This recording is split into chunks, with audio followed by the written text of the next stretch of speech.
Dnes cvičíme, ale nie takto. Precvičíme si posuny kriviek dopytu a ponuky. Sme v dvojsektorovej ekonomike, každý dospelý pracujúci človek je súčasťou domácnosti, ale aj podniku. Máme trhový dopyt po chlebe, trhovú ponuku chleba, takže sme v podmienkach dokonalej konkurencie. Ak bude cena chleba rásť, požadované množstvo bude klesať. Ak bude cena chleba rásť, ponúkané množstvo sa bude zvyšovať. Lacný chlieb by sme chceli kupovať všetci, ale nebude ho mať kto piecť. Čo keď sa prudko zvýši cena pečiva? Je to substitučný tovar ku chlebu. Ak by jeden rožok stal 1 euro, dopyt po chlebe sa posunie smerom nahor. Budeme ho kupovať viac a substituovať ním drahé pečivo. Čo keď sa prudko zvýšia ceny energií?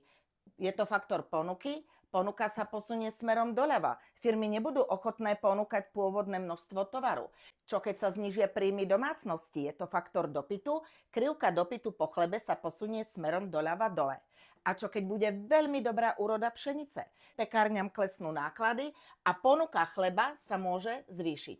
A predstavte si, že by na Slovensku žilo 10 miliónov ľudí. Dopyt po chlebe sa možno zvýši až na túto úroveň a napriek vysokej cene chleba sa ho bude kupovať a požadovať viac. A čo urobíš ty? No predsa otvoríš si pekáreň, nikto ti to neprikáže, ale pochopíš to veľmi rýchlo. Nie, že z toho dostanete zlú známku a urobíte mi hanbu.